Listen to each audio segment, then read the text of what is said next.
a lot. Thanks a lot for this. Uh, And Akash, I think they deserve to see your face at least once. Yeah. Hero की I introduction के बाद hero की शक्ल I देखना बहुत जरूरी I है. haven't taken a shower in 3 days, so please bear with me. I'm sorry. Okay. Sorry. Okay. Basically, I would prefer keeping the camera off because I look very shabby. Okay.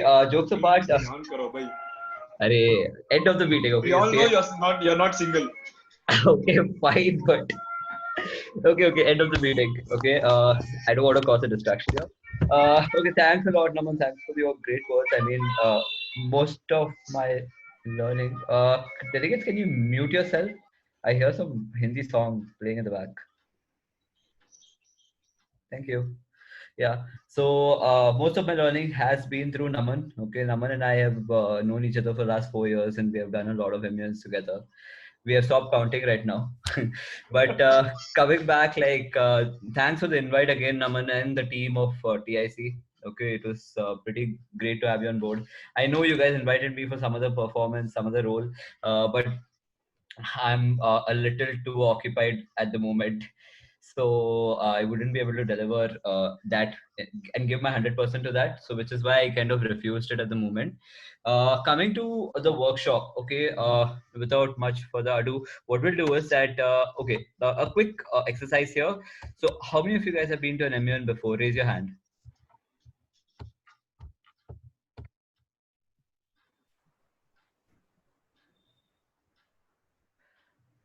Looks like you guys are very sleepy. You guys are so slow.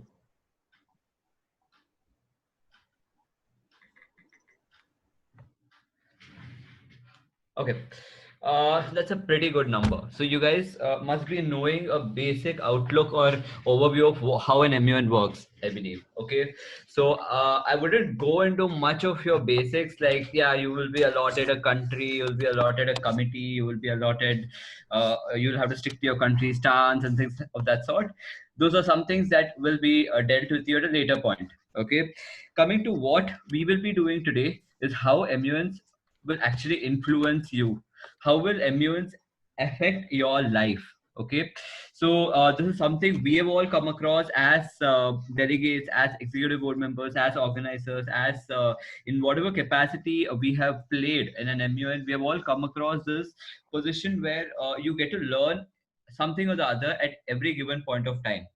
Okay, so one of the things that we would inform you is that this is going to be a very informal meeting. Okay, very informal, so you guys can stop me at any given point of time, hit the chat button at any given point of time.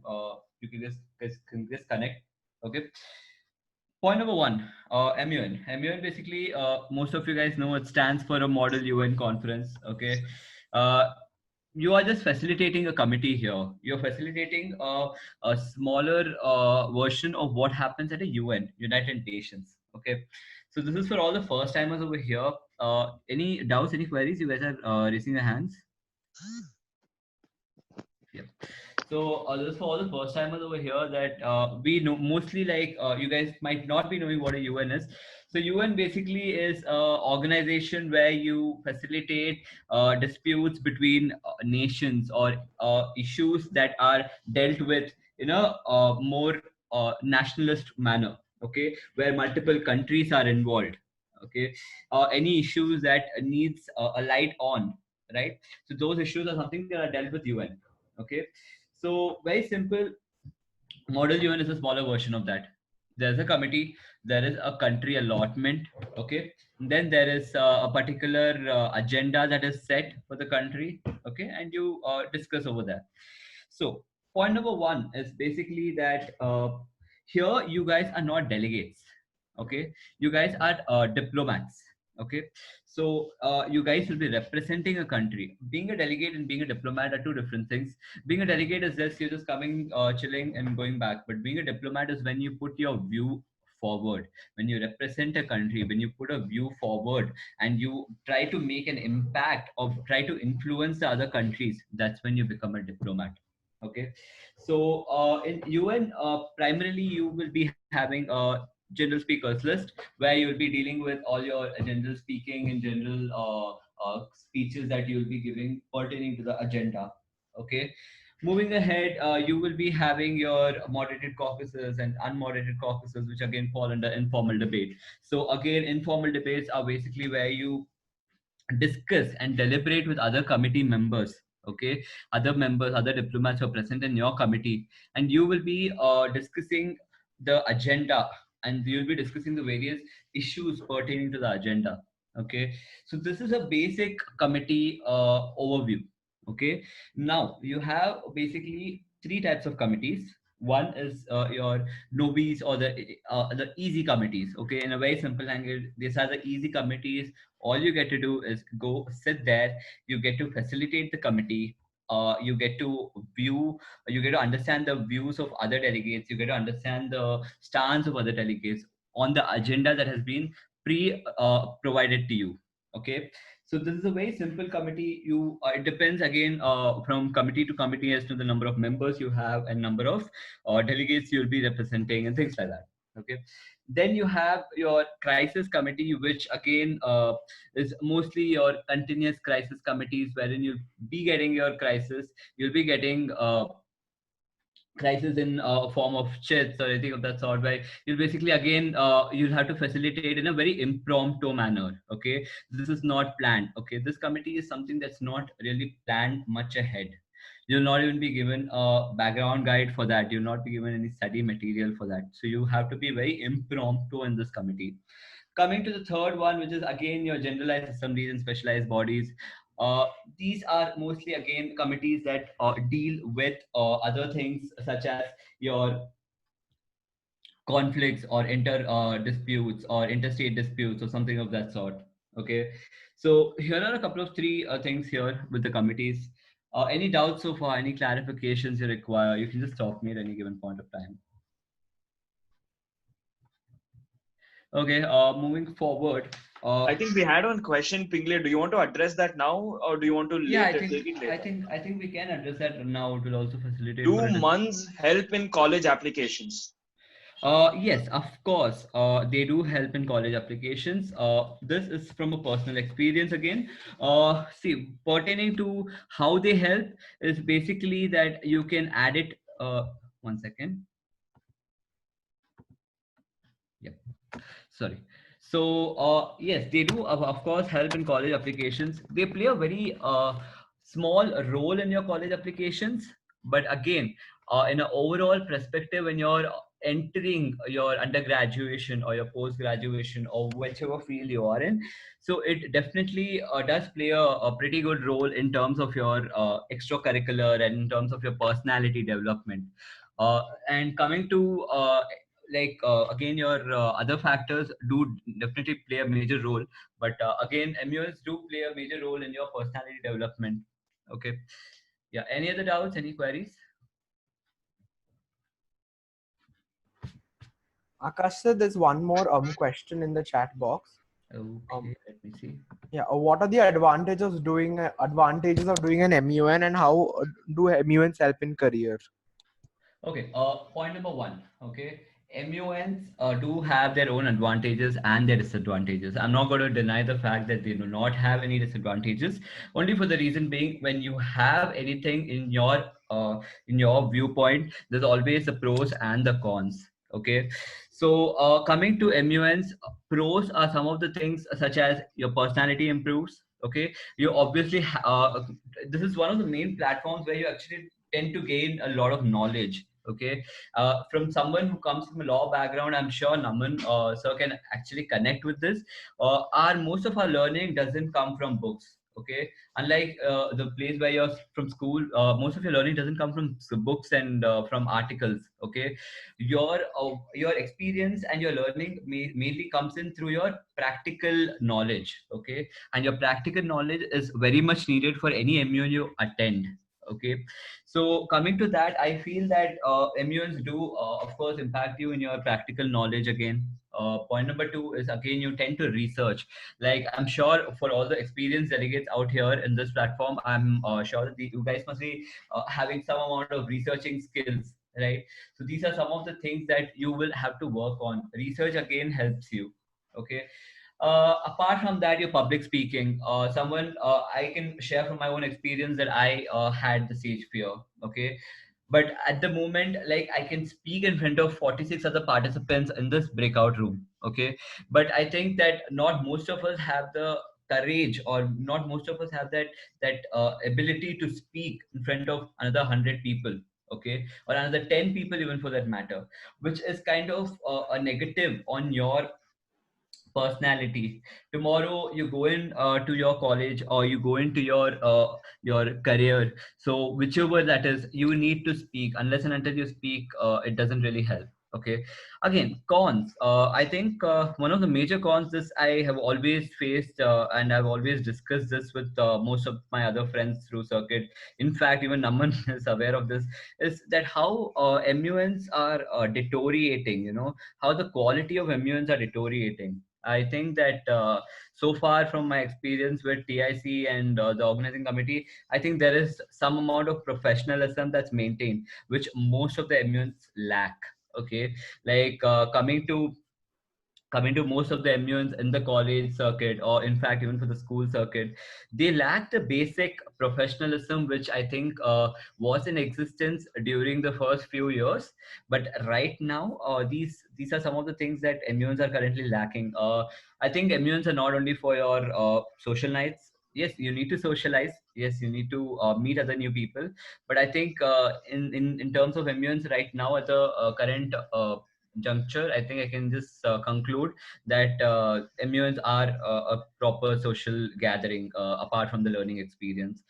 Apart from that, I think that delegates also need to focus on research bit. That's again a con again here, because there's a lack of research here. Okay, like I'm sure that most of you guys might be agreeing that even in a committee of say 10 people, we normally encounter only 2 delegates participating, or maybe we encounter like 3 delegates participating, which is again a barrier, which is again a con. Okay, where I feel that the impact of an MUN is being lowered over here, because everyone's not permitted to equally participate, right? So yes, any other doubts, any queries? Yes, sir. There is one more doubt. While participating in MUN, we should represent our views or the views of country we represent. It should be the views of your country. Okay, it is very clear you are representing a country over here. Okay, regardless if you like that country or you don't like that country. Okay, it can be a country, a representative, or in case of an Indian committee, you obviously have representatives, right? So it can be a country or a representative. Regardless of what your personal opinions or personal views are, you have to represent that country. Okay, that's the main motto. One of the major criteria for a good manner is basically he does not show barriers. Okay, he does not have barriers, he does not have filters. Okay, in terms of representing his country or his delegation or whatever. Okay. Yeah. Uh, the next question we have is, sir, what exactly happens in caucuses? Okay, you have mainly two types of caucuses. One is your moderated and one is your unmoderated. Okay, so in terms of your unmoderated caucus is when the executive board member just facilitates and very informal discussion. Okay, you guys can discuss among your member states, among your other delegates on the various issues, various criteria where it's unmoderated. Okay, the executive board member does of course have a say in it, but at the end of the day we ensure that there's some sort of a socialization in terms of the agenda. Okay. Second is your moderated caucus, which is mainly more of your discussion and deliberation in an informal manner. Okay, you have some sort of a sub agenda in a moderated caucus. Okay, uh, where basically these sub agendas are discussed among the delegates. It's again moderated, so you're of course marked upon it. Okay, again coming to unmoderated caucus, that's something that you're not marked upon it. Okay. Yep. Moving forward. Yes, sir. The next question we have is how to do a good research on particular agenda, especially committees such as HRC, UNW, UNEA, and WHO. Okay. See, your research basically varies. Okay. So, am I going too fast? Am I confusing anybody over here? I hope not. Okay. If you ever think I'm confusing, you can just hit me up directly over here on your chat platform. I'll just stop. Okay. Uh, yeah. See, your research is a variable factor. Okay, your research will depend on your mandate of the committee. Okay, your mandate of the committee is nothing. It's very simple. I might be using complicated words, but it's very simple. Okay, it's like if you guys know, you have a class. Okay, I'm sure that most of you guys over here are school kids, school juniors. I get it. So you guys might be having a class, right? Say for example, you have a physics class. Your faculty comes in with an understanding of teaching, say chapter 2 or chapter 3, and you cannot learn biology in a physics class. The same way you cannot deal with another committee's mandate in a particular committee. Every committee has a set of norms, set of points or regulations that you need to follow.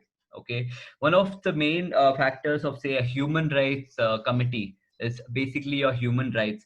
The committee name itself says the meaning of the committee. Okay, your research should be dependent on your committee mandate. Okay, your committee's mandate plays a very pivotal role in terms of determining your research and your end conclusion. Okay, even for that matter, your end conclusion is something that will be a variable based on your committee and based on your committee's mandate. Okay, anything else? Yes, sir. There is a question: is attending MUN good for juniors like 5 to 6 years old? Yeah, I think it's definitely good. I'm sure most of the school kids over here might be in acceptance of the same. Okay, I'll just give you a small example. Okay, we were chairing a conference in the city of Erode. Okay, this was exactly a year back, and we definitely had school kids from, say, sixth, seventh, eighth, ninth standard as well.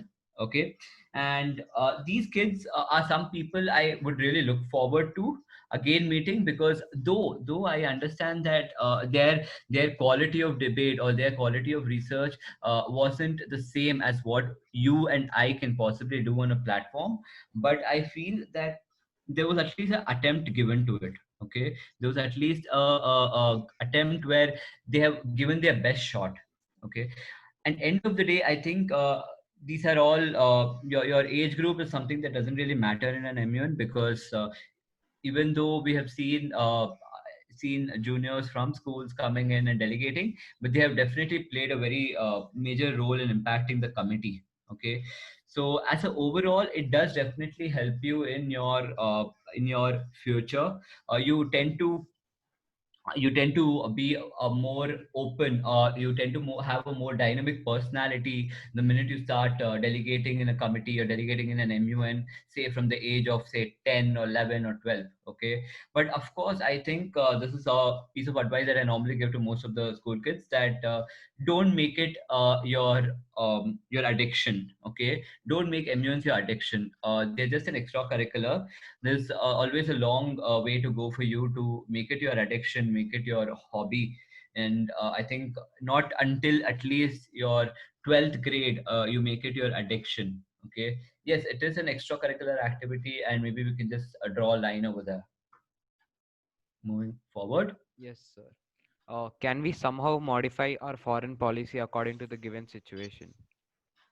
Yeah, of course, because see, this is again a mock platform. Okay, you're not here representing a real country, or you're not here representing a real member state.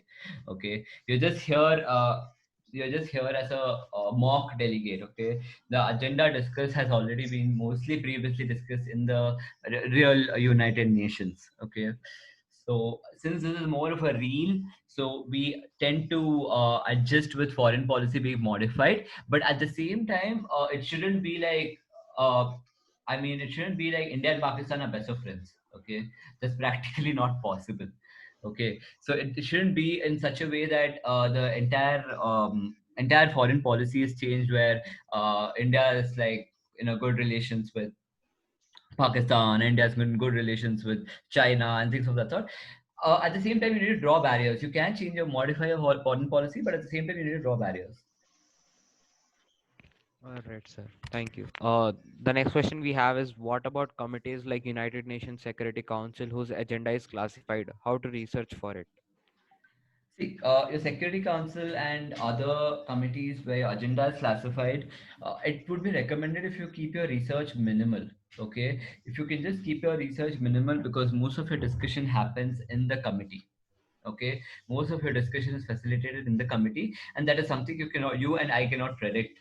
Okay, coming to things like Security Council, they are all specialized committees, so more of a research pertaining to, say, agenda is recommended in terms of the limited research that you undertake. Okay. Sir, how to do a good lobbying with wearing the diplomatic courtesy and without being bossy? I saw in some committee if you do a hardcore lobbying, then they get offended and go against you. So, how to prevent this? See, again, like I stated initially for all of you, you guys are not delegates over here.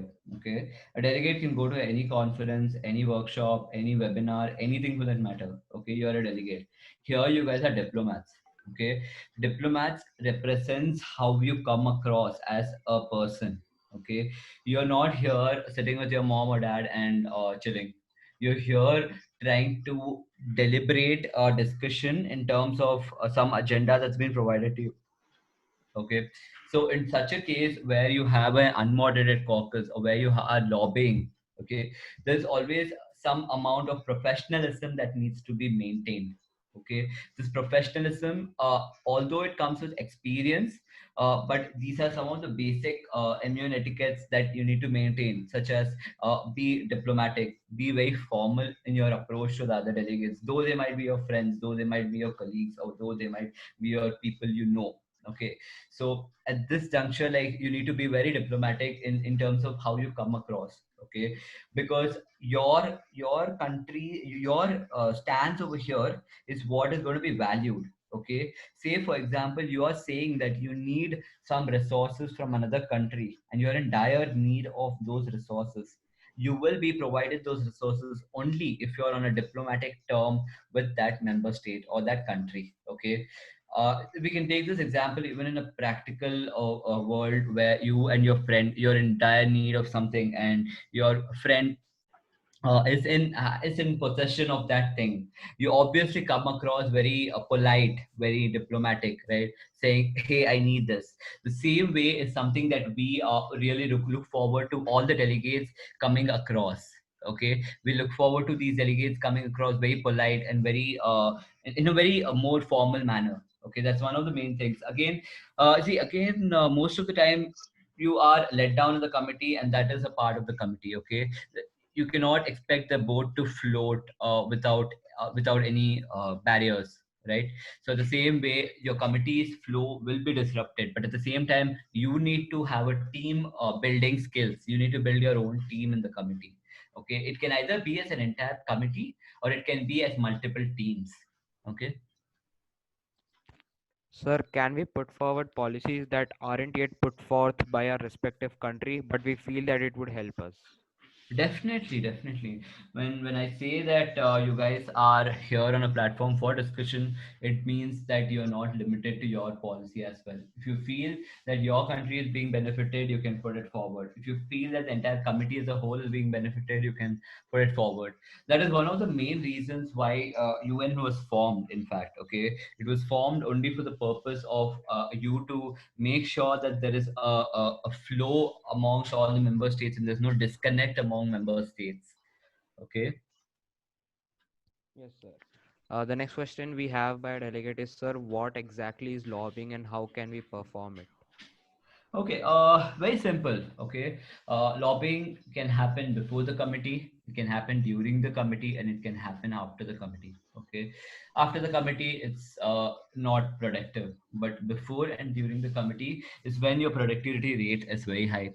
Okay, the lobbying can happen before the committee, where you will basically be trying to get your agenda tabled. Okay, for discussion. Okay, during your committee you will be lobbying for the main reason being your agenda to be discussed, your sub agenda to be discussed. Okay, this is something that happens during the committee. Okay, so again, your lobbying can happen in an unmoderated caucus, or it can happen in any break or any informal mode of communication. Okay, when you're in any informal session, you can have a lobbying. Okay, lobbying is nothing but very simple. You go to another delegate, tell the delegate, hey, I have this point, I have this XYZ, or maybe I have this thing I need a discussion on. And if you feel that delegate is in a consonance with your sub agenda or with your understanding, you tend to lobby. That is nothing but lobbying. Okay, moving forward. Sir, is legality or analysis the most important in a speech? Both are equally important. Okay, I wouldn't say that no, hey, legality is important, or no, hey, analysis is important. See, it might differ from person to person, and I totally appreciate that. Okay, but from where I come from a law background, maybe I can say that, hey, legality is important, but at the same time, from my MUN background, I think no, hey, I need analysis as well. Okay, so it depends again from the situation to situation, where you require to implement legality and where you require to implement analysis. Okay, Sir, how to deal with a situation where a question is asked in a press conference and we are not well informed about that particular issue? sorry, could you repeat it? How to deal with a situation where a question is asked in a press conference and we are not well informed about that particular issue? See, if you're not well informed about that issue, and if it's asked in a press conference, it would be always recommended that you go very diplomatic. Okay, you go as diplomatic as possible. You try to in simple language, you try to be Donald Trump. Okay, you can be diplomatic, just prove your point. That's it. Okay. End of the day, be Donald Trump if you don't know what to answer. Okay. I know that is it is the best mode or the best means of communication, but at the same time, it is a very diplomatic manner. Okay. Sir, which committee is the best for a first timer?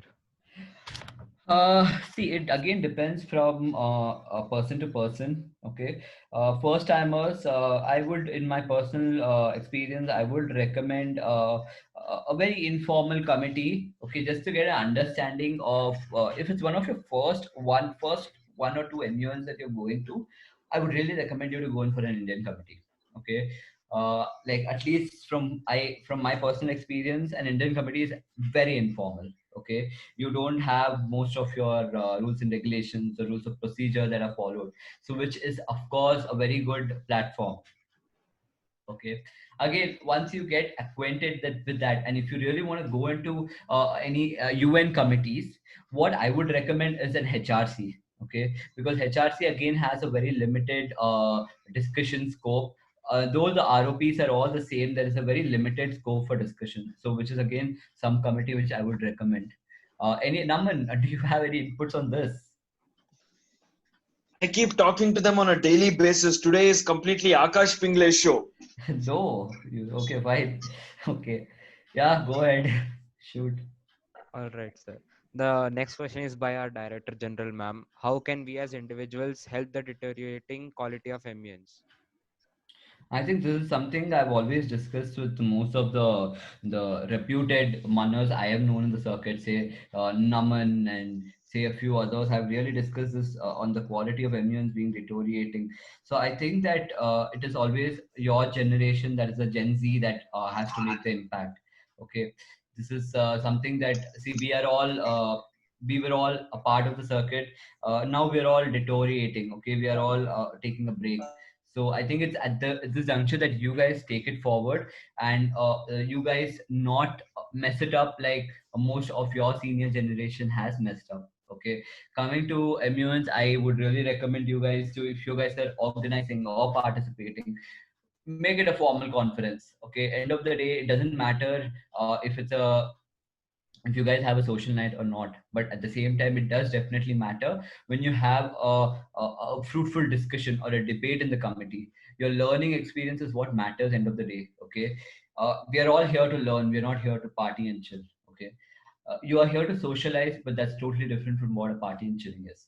Okay, coming to again, quality of research is something that you guys should really work on. Okay, because quality of research is something that any executive board member looks at. Okay, any reasonable executive board member looks at, and quality of research is something really not only impacts the executive board member, not only impacts the committee, it also impacts you. Okay, tomorrow you have this discussion going on somewhere else, you definitely have a very major role in proving your point or putting your point across. So your discussion and research is something again that plays a major role. The next question we have, it is almost similar to the previous ones which we asked. Yeah. Can arguments purely on grounds of logic rather than stats hold strong, or do we need to substantiate with them? See, this is a very, what do I say? It's a very confusing question over here. See, you cannot add both of it. Okay, you cannot add stats and logic. It's very rare that you put your stats and logic together. Okay, see, it depends again from a situation to situation where you can possibly add statistics and where you can possibly add your logic behind. Okay, so it is always better to analyze the situation and then go ahead and see what is more feasible for you as a member state over here in a MUN conference. Okay, even in your even in your general discussion, it is always recommended first you think, you analyze, and you see how this statistics is going to help you, or how this analysis is going to help you. Okay, whatever is more feasible for you, whatever is more advantageous for you is something that you put across. Okay, so it again depends from situation to situation, it depends from committee to committee, agenda to agenda, it depends from a committee's perspective as well. Okay, so if you're saying if you have around 10 delegates and 10 delegates aren't in the same consensus, then it's recommended that you eventually change your figures from stats to your analysis. Okay, it's always recommended. Moving forward. Yes, sir. We have a question by our Deputy Secretary General. When we go to MUN, what is the most important thing that we need to keep in mind, whether it be research, fluency, or something else? There are three factors. Okay, here like you stated, research, fluency, and research. Okay, sorry, could you repeat it? Research, fluency, and Research, fluency, or something else? something else. Okay, see, point number one is you need to research. Okay, end of the day, you cannot just go into the kitchen and make a biryani. Okay, end of the day, you cannot just go stand in front of your school kids, in front of your college or school or wherever you are, and give a speech. There needs to be some amount of preparedness, research that needs to be done. Okay, so research definitely plays a very crucial role. Okay, again, coming to your presentation, I think presentation also plays a very crucial role.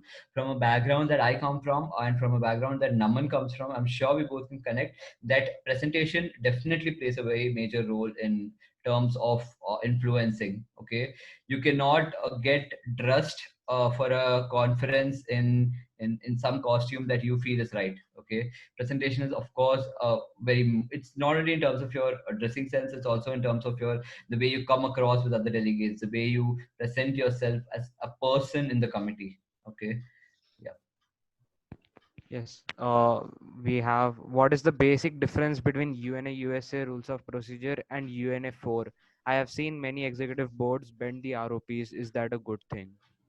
See, I think it depends from an executive board member to executive board member. Okay, I cannot comment on UNA4 because I'm not really sure of the ROPs, and I'll be straightforward with that. Okay, that is something that we normally don't follow in a regular MUN. For various reasons, which I do not want to discuss. But again, this is the main rules of procedure that most of the MUNs follow is UNA USA. Okay, one major thing with delegates is that they normally have an predetermined perspective of how the committee should run, and I think that is one of the major factors that influence your learning as well. So I think that is one thing that you as a delegate should not be having, because a committee is run by the executive board member as well as the delegates. Okay, from an executive board member's perspective, what matters is that the way the committee is run. So if the executive board member feels that he wants to amend or he wants to tweak the rules of procedure to his convenience or to the committee's convenience, he can do that. Okay, it's recommended that the executive board member really does that. So in case even in the future, if any of you guys are on the other side of the dais, and if you guys are on the executive board members, it is my personal suggestion and opinion that you tweak the rules of procedure as far as the committee is concerned. End of the day, there should be a takeaway. Okay, end of the day, the delegate should learn something. They shouldn't just go back without any learning experience. Okay, or they shouldn't just go back without any experience for that matter. Okay, it is. I think, in my personal opinion, it's personally fine for EB to bend, tweak, and to modify the ROPs to the committee's perspective. Yeah, of course, there should be some amount of professionalism that needs to be maintained. So if that is maintained, you are good to go. Right, sir. The next question we have is how to make a good position paper or document without violating the foreign policies on the country. Can we include myths in position papers? Okay. See, position paper is just a piece of document. I know you guys are marked upon it. It's very appreciated that position papers exist. But at the same time, I think that you cannot just stick to a position paper. Okay. A position paper is just a, yeah, 1 minute, sorry. A position paper is just a document. Okay. Yeah, you need to explain your foreign policy over here. You need to explain your stance over here. But at the same time, there's more. You shouldn't just stick to that 2 pages of document. There's way more discussion. There's way more facilitation on the 2 days or the 3 days of conference that you have. Okay. So again, yeah, you need to make a good position paper. Definitely you need to, but you need to not, you shouldn't limit yourself to the position paper. Yeah, your position paper should not violate the foreign policy, but at the same time, it can give suggestion, it can give recommendations, and of course, you can include myths in it till your executive board members fine with it. All right, sir. The next question we have is there a certain format of putting forward our policies or arguments? Sorry. Is there a certain format of putting forward our policies or arguments? I heard that diplomacy, of course, it needs to be diplomatic. Okay, end of the day, or the way you put forward, regardless of which position you are in, what you are really trying to put forward, it needs to be diplomatic. Very simple. Okay, and diplomacy comes in only through your personal understanding and your personal aspect. It can be something. It cannot be something that executive board member can really influence you to take it up. Okay. Yeah. Is MUN good for a person who wants to go to defense? See, MUN is good for anybody. Okay, it is good for anybody, regardless of which field you are in. Okay, see, I think we all here want to learn. Okay, we are not here to, like, kill time, or we're not here as entertainers. Okay, though my language might sound very informal, I mean, I will call people entertainers who just end up at an MUN just to like, relax and have a good time. Okay, that's not something that anybody should look forward to in an MUN. Okay, so learning is something that happens constantly. So which is why I think anybody who is getting into, say, defense or medical or any field for that matter, it is absolutely fine to go attend MUNs. It's absolutely fine to uh, like, go delegate and be a part of the executive board member, or whichever capacity, organize, in fact. So it is always beneficial for you somewhere down the line. If not today, if at least, say, 10 years down the line, you will have something you can discuss coming, taking it forward. Can anyone by doing MUN somehow someday attend a real United Nations conference, and what do we have to do so? Of course, I mean, like, I think one major thing here is that you need to make sure your consistency is kept. Okay, your consistency is kept till the day you achieve your goals. Make it your goal, and you will be able to achieve it. Okay, so if you really are interested in going for UN, there are various platforms, various mechanisms to use in representing India. Okay, it can be through, say, social means, or it can be through political means, anything for that matter. You can represent your country. Go ahead and delegate. Okay, you can represent your country in the future, although it is not all the same for you currently in the platform and moving forward in the real UN. But of course you will have some courage, you will have some sort of a knowledge on how a UN performs. So I think it is beneficial. All right, sir. The next question we have is any advice for the growing executive board members in today's time? Okay, this is an interesting question, and it might spark a lot of debate. But I understand that growing EB members have come from a background where there is always um, see come from a background where there's always a more of a very informal MUNs. Okay, there's where social nights are valued more, where there's always a very physical element tomorrow, where there's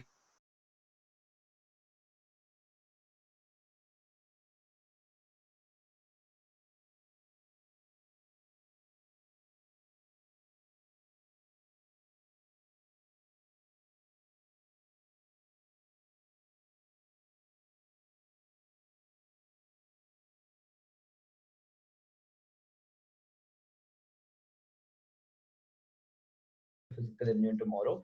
But I think being formal, being professional is something that's recommended. Again, there is always, in my personal opinion, I think this might vary from a EB member to EB member's perspective. Most of the EB members are very strict on marking. Okay, marking is something that I relax a lot. Okay, I think you're not coming here for getting marks. This is not your classroom. Okay, this is not your. I'm not your teacher. I'm not someone who's gonna like throw scales and dusters at you. So end of the day, you guys are supposed to be learning something out of this.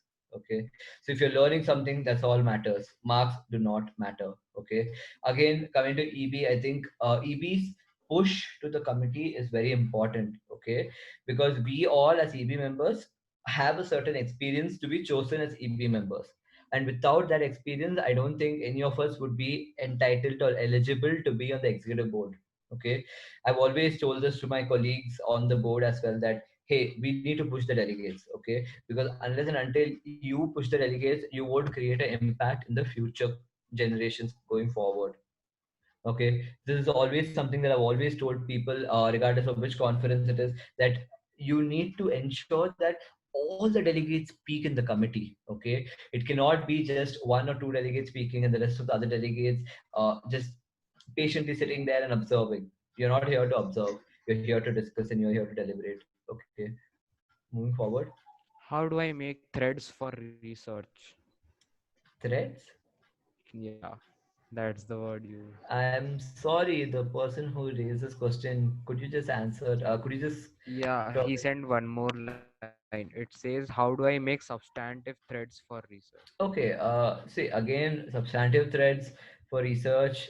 It depends again, like from committee to committee. Okay, I cannot really comment over here on substantive threads for research because it depends on what your committee is, what your committee's mandate is. Okay, it shouldn't be in such a position that you do something, you do create some sort of thread of research, and then you go to the committee, and then you're not really able to put it forward. So ensure that your committee's research is something, mandate is something you stick to. Based on that, you can create your substantive threads. Right, sir. We have a lengthy one. I faced this problem when someone asked me what MUN is and why we do MUN.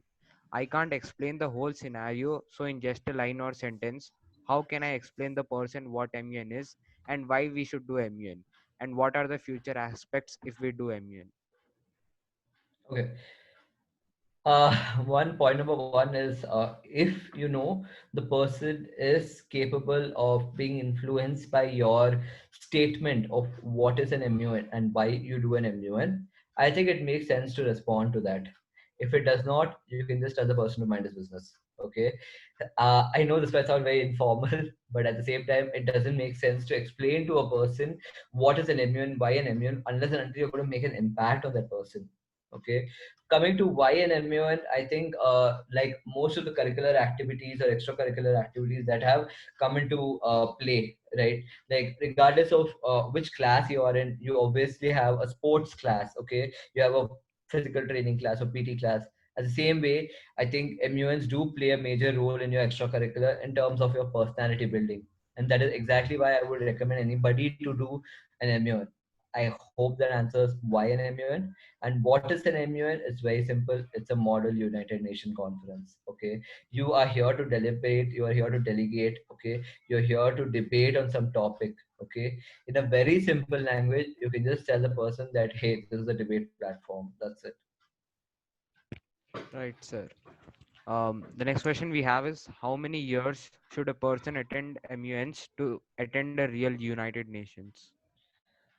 There's something I cannot answer. Okay, you definitely have a age limit to attend the UN. Okay, but you can attend UN at any age for that matter. Recently, okay, we have seen like Malala Yousafzai, and we have seen many other prominent personalities attending the model UN.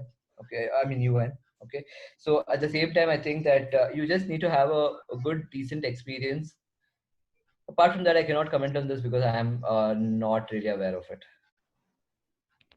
Right, sir. The next question we have is how exactly to determine if a source of information is valid or not during our research? Sorry, could you repeat it?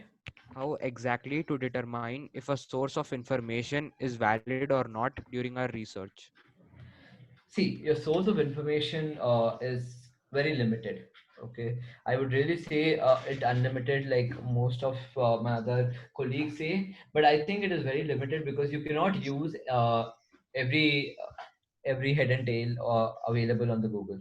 Okay, you cannot use every head and tail available on a public platform. Okay, so I think your source of research is something that you need to focus on when you are researching. Okay, it can be either a normal news article or it can be a UN source itself. One of the major source is UN. As I've always told people, stick to your UN resources. Okay, UN is not any school or any organization that really publishes articles and information based on somebody's inputs. They, of course, undertake intensive and extensive research. Okay, there's always a team that is put forth, and then that is when you develop and that is when you overcome with one of its kind document on the UN. So I think UN resources are really worthwhile. Coming to other forms of resources, I think a couple of media houses as well are used. Couple of media houses are as well productive resources. Okay, sources of information. Like naming a few, I think BBC, Al Jazeera, some things that you can represent or you can use as a form of a resource. Yep. Yeah. The next question we have is it's really difficult to do debating with a law field manner. So how to compete with those kind of person? And if you are not from a law background, is it difficult to understand the mandates and charters? No, not at all.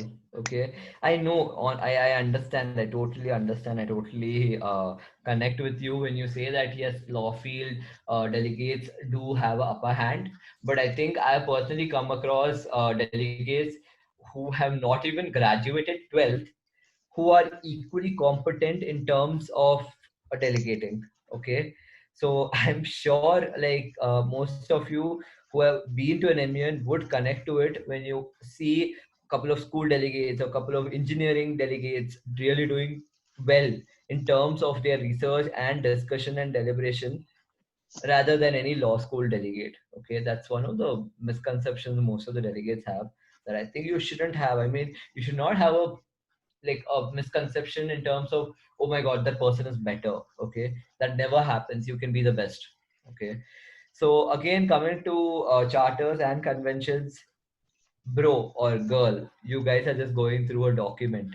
Okay, the document is written by a couple of professionals who understand, who are not like illiterates. They understand that this is being read by a major set of population who may not be able to connect. So they try to, of course, make it more comprehensive, more detailed. But I'm sure that anybody else, if I can connect to it while I was in law school and while before law school, I think you guys can also connect to it. It's very simple. Okay, it's just a piece of document where you have your rules and regulations.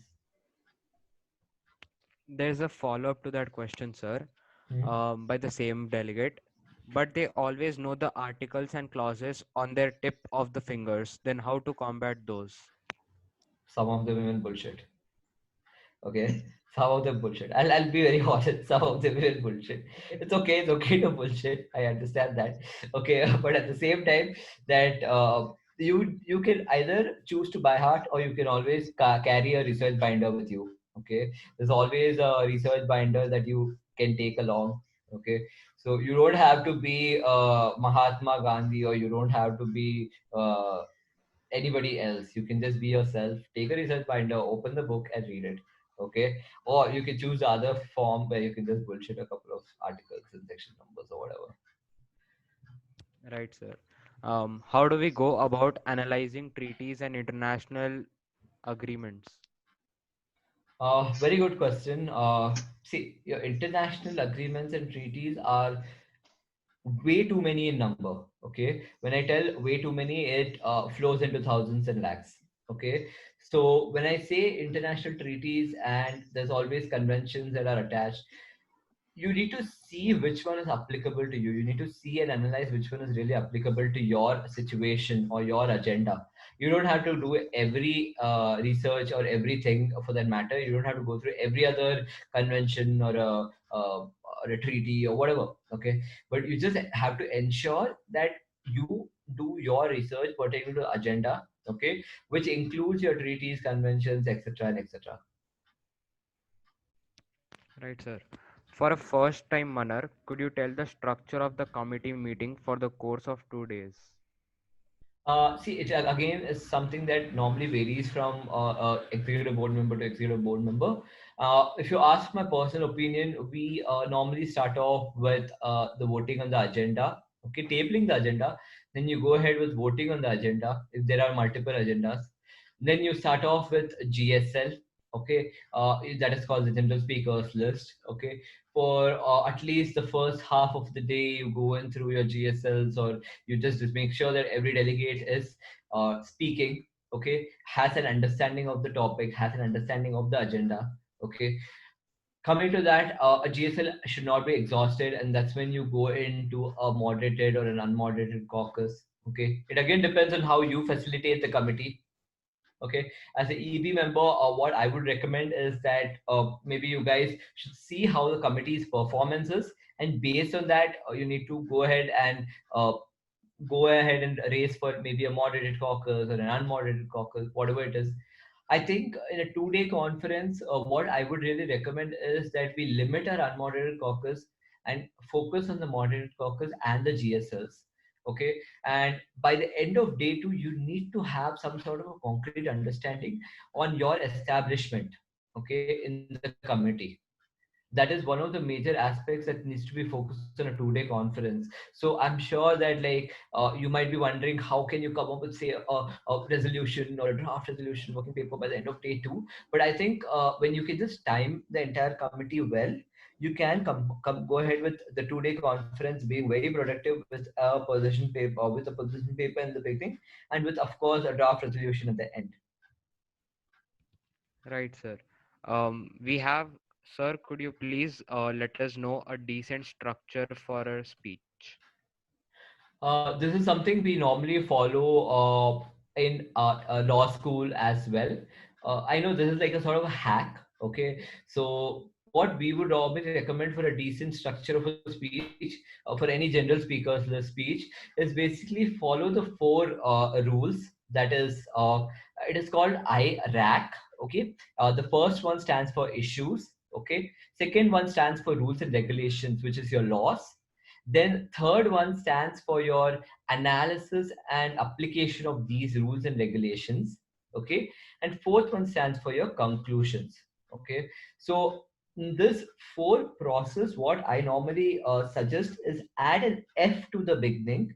Okay. Which means that facts, state the facts, then understand the issues, go ahead, implement those issues, and come up with some rules and regulations if there are nothing in existence.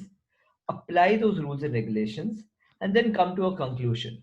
And this entire thing should be covered in say 90 seconds. Okay, because that's the timeline mostly accepted by MUNs in terms of your GSL. So if you follow FIRAC, I'm sure your speech is going to be brilliant. Okay. So, but following these three is a big, hello. Yep, sorry. Following this, a big five is a big dispute on its own. Okay. You might compromise on. Apologies, sir. Yeah. Following these five is a big dispute, but we would really recommend you to follow this five to have a very effective speech. Could the technology team please mute S?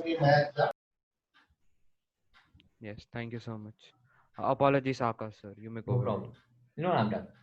All right, sir. If we have an agenda upon which there isn't much solid research, say the legality of autonomous weapons, how do we go about that? Go ahead with your understanding of what the agenda is. Okay. When you don't have enough content or when you don't have enough research, make sure that you don't make it very illogical. Make sure that you have logical discussion and deliberation. In such a case, what you can possibly adapt is you can adapt to, say, some sort of an impromptu discussion. Okay. That might revolve around your agenda, but not really stick to your agenda. Okay. But ensure that you don't divert it in a total 100% 180 degree. Okay. Right, sir. If I took Micronesia in a WHO committee, which most of the delegates don't even know that country exists or not. So my question stands, that is small country like this, how we expand the research, or I can only do is allocating other countries and just not focus on mine. uh, I cannot really answer that because I myself don't know what Micronesia is. I'll be straightforward. I don't know what Micronesia is. Okay. So, but I think that if any delegates aren't well aware of what your country is or your country's chances, then I think you should really go ahead and research on it. Okay. Moving forward, I think like if other delegates are not well aware of it, I think it's very recommended for the delegates to really brief the other delegates on what your country is or what your country's stance is. Right, sir. What, according to you, is a rightly organized MUN? What are the things that make a conference the right one? Okay, see, a couple of things here. One is basically, I think the organizing committee, there are three aspects to a conference. Okay, one is the organizing committee, the second is the executive board members, and the third comes the delegates. Okay, although we come at the end, like they say, a consumer is a king, the same way delegates are the kings here. Okay, without delegates, there won't be a conference. Okay, without the EP, of course, they can run a conference through the OC, but still there is always going to be a gap over there. Okay, so I think what bridges this entire gap is the OC. Okay, so what we can possibly do is that we can put EB in the beginning, OC in the middle, and then comes your delegates. Okay, when you do this, I think your perfect conference is when the OC understands the gap between the delegates and the EP, and when the OC is able to connect these gaps through dots or through bridges, I think that's a perfect conference. Okay, this can be in a very simple language that these gaps, though these barriers can be things like communication barriers or things like in terms of research or in terms of approachability to the EB or things of that sort. Again, coming to delegates perspective, they are here to learn. Okay, every delegate comes to a conference only to learn, and that's what I feel they should come for as well. Okay, so when you're coming to learn, make sure that you learn. Okay, again, to the EB members, you are coming here to make an impact. Okay, so make sure that you make an impact over there. Coming to the OC members, you are here to ensure that both the delegates and the EB members attain 100% by the end of the conference. So ensure that these couple of factors are followed over here to ensure that the entire conference goes as a perfect conference. Hey, did Right. we answer this question? Does does UN talk about culture and spirituality? Yeah, I was about to come to there. Yeah, sure. All right, sir. So the next question we have is that same one. Does UN talk about culture and spirituality? I think that is something that we shouldn't really comment on because UN is a very unanimous body, okay? Like it doesn't really favor any wing or any organization or any country. That's what I feel, okay? But again, like I'm sure that there would be some sort of a UN platform that does celebrate, like I think if I'm not wrong, if I'm really not wrong about it, I think United Nations developmental program and the environmental program, both of it are into culture and spiritual values. Okay, value systems are something that they look at. So maybe you guys can go research and let me know about it. I Right. think we have WEF as a committee. Thank you for that question. We are using this platform to market about our committees. WEF is a culmination of, if you see that, if you have not seen the poster, quickly go check it. You have both spiritual leaders, worldly politicians, and world leaders, all of them coming under one roof. If you have not applied, quickly apply. Right, sir. Thank you, Naman, sir. The next question we have is, if your country does not have a foreign policy, then how do we go about that in a situation like this? Your country will, of course, have a foreign policy. How will it not have a foreign policy? If you're a member state of the UN, your country will have a foreign policy, and there's no way you can avoid the fact that there's no foreign policy over here, unless and until your country is Burkina Faso or something of that sort. Okay, so yeah, like I think that if you have a foreign policy, implement that. If you do, if you think you don't have one, then go ahead and research. There is a follow-up by the delegate. A foreign policy of the country on a specific issue. Sorry, what? Like if there is no foreign policy of a country on a specific issue, then how do we go about that? I think then you need to refer to what the past policies have been in force. Okay, like you have to go through and make sure like research on what the past policies that have been in existence, what has been the general understanding or general perspective in terms of that particular issue or particular stance. Okay, so if you go through the past, you'll obviously find something. Even then, if you don't find anything, I think the generally accepted principles are something that you need to go through and implement. Okay, the generally accepted principles may or may not be a part of your foreign policy. Just ensure that it doesn't overall hamper the entire foreign policy as a whole. Right, sir. The next question we have is, sir, do you think the influence of United Nations is waning in these days? See, it is. It's a very diplomatic answer. Okay, so again, it depends. Like it some for some it may seem to be waning across. Okay, for some it may seem to not be waning across. It again depends from person to person's perspective.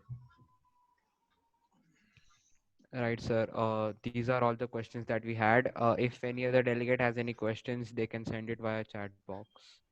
Yeah, of course you can send it. I'm always open to answering. With some amount of panting in his voice, which shows that he's tired already. No, I'm not tired. I'm just too thirsty. Do you Yeah, think the influence of one is waning in these days? yeah. Yeah, yeah, coming, anything else? Any of you guys have any queries, any clarifications?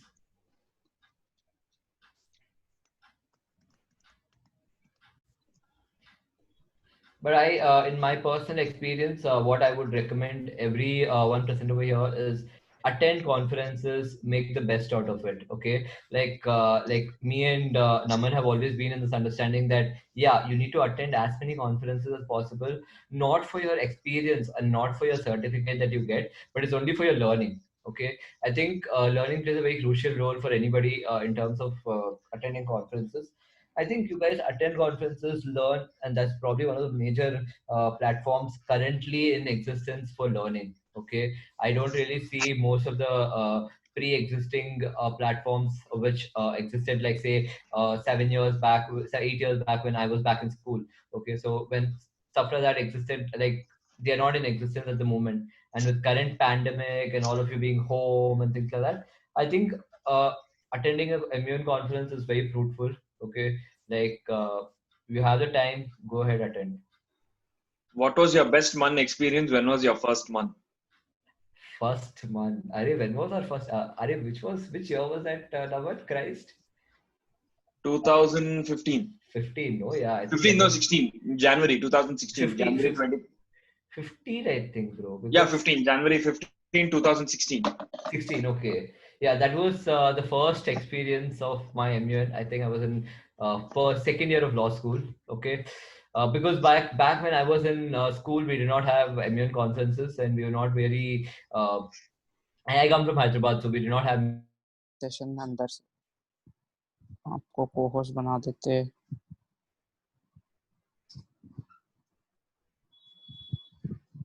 बना दिया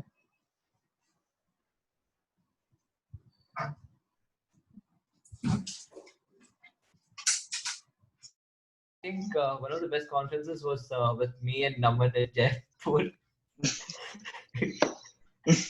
I am sure that Naman can accept that. He won't deny it. I think Jaipur was one of the best conferences. I would say Coimbatore. Yeah. It's debatable. Fine. That's debatable. Actually, Coimbatore was equally good. But I think we had a very good, amazing, enthusiastic Colleagues crowd. on the executive board. Yeah, in colleagues Jaipur. in Jaipur. So I think very well appreciate that. So the colleagues made our task so challenging, and challenges make your experience very good. Then, as a boy from Tier 2 city, we had no idea of the concept of MUN. Do you feel such good competitions need to be brought to every city? Of course, I think like one of the major conferences that major programs that Naman got me influenced to is Man for India. Again, Man for India was focused on Tier 2 cities and Tier 3 cities, so which is a very good thing. I think yeah, MUN should be brought to every city. MUN should be brought to every city, every Tier 2 city. But I think it is like good that you're taking part in the conferences, regardless of where you're seated, where you're situated, because that itself shows your encouragement and shows your enthusiasm towards a conference. Right, sir. We have one more question. It is a bit interesting. It says, "What are your views on the fantasy committees that are going on right now?" If I be brutally honest, like if I brutally tell you guys, it's bullshit. Okay, it's total waste of time. I mean, I don't understand how you can facilitate a money heist committee or how you can possibly facilitate. Oh, I see a Chinmaya also on board, so I'm sure he can connect with the co-EB members we had in Jaipur. All the reason why he turned on his video. I can see that. Yeah. Absolutely right there. So coming about the Tier 2 committees, which do you think is better, MUN or regular for and against debates? Akash Degala. Did you just say Akash Regala again? Degala, Akash Degala. He asked this question. Oh, I'm so So sorry. Akash Degala, by the way, is a new rising star in the circuit. He has become a hero in the virtual circuit of the people I know who have attended this conference. So he has asked this question. Great. And he's good looking also. So don't be surprised if he turns on this video sometime to give Chinmaya some competition. So yeah. No, but I think Chinmaya is like the only competition over here. Like he's. Oh like, my lord! He's a, Akash, like you shouldn't be saying this, you know. So which do you think, MUN or regular debates? I think regular debates definitely play a major role better than MUNs. But again, regular debates are something that's not that prominent enough. But MUNs are pretty prominent, so I think you should probably stick to MUNs. Which was your first committee you chose? Indian committee, Naman Vakgadari. It was by Sanskriti Krishna. Since Ayan has gone on mute and I think he's facing some technical issues because if he's turning on some weird noises, weird sounds are coming. So that way I have taken up the role and Mahi is also smiling. Okay, I think we'll go ahead. Any last few questions before we wind up the session? Call it a day. Is my voice still having disturbance? Yeah, now it's clear. Yeah, we had one question. Is it worth to pay and go to other cities for months? And what are the best circuits in India? I think one of the best circuits in India is Bangalore and Hyderabad. Like both of them are equally good. Again, if you are looking for some really fierce debate, if you're looking for some sort of a very wild debate, you can go up north. I'm sure Delhi circuit is good that way. But again, coming to paying huge bucks and going to other MUNs, I don't really recommend that, because I think you need to go to reputed MUNs even in other cities, which means that you can possibly go to say something like an SRM MUN or something like say ICFI conference or something of that sort, which is pretty reputed, has been in existence for last 3, 4, 5 years. So it makes sense going all the way there. So it doesn't make sense going to some head and tail conference that's in some city. Right, sir. This was all right. We have one more. Can we hope online months will be on even after everything is back to normal? I really hope it's on. I mean, it's so much better in like online conferences because I don't have to switch on my camera. So it's good. It has Right. great accessibility. Okay. Yeah. Is IIMAN reputed? Naman will answer this. I'm sure Naman will answer this. It's Very yeah. safe thing to play. So every MUN has its own branding, and everyone has a way to survive in the market. Uh, as much as IIMAN is new, they have certain core values, and they're determined to sustain in the circuit, and they have a way.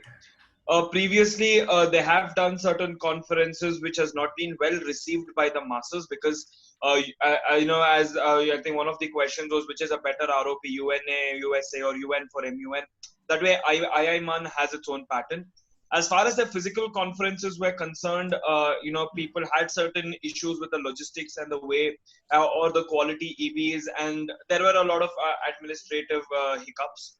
But I would leave it to the delegate to decide, because at the end of the day, be it TIC or be it any brand on the planet, has a way of proving has a way of achieving their goals. And we are all there. And for IIMAN specifically, they are in the business league, so they have their way of running the business. And you have certain rivals to IIMAN who also have a way to run their business and to promote certain ideas, of course. So that way, I should allow, every time the fact that we have come so far. So the fact that we are virtual today and we are addressing 40 odd people.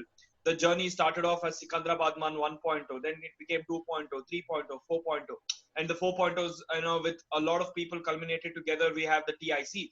So this is because the people are liking us, the people are liking our work ethic, the people are liking the way we do and the way we perform. So that's why we have come this far. And I think the fact that IIMAN is able to sustain, it's because they have certain X factors with them. So I would, to put it in very simple sentence, I would, because of the speakers they're getting and because of the people, how they're running the show, it is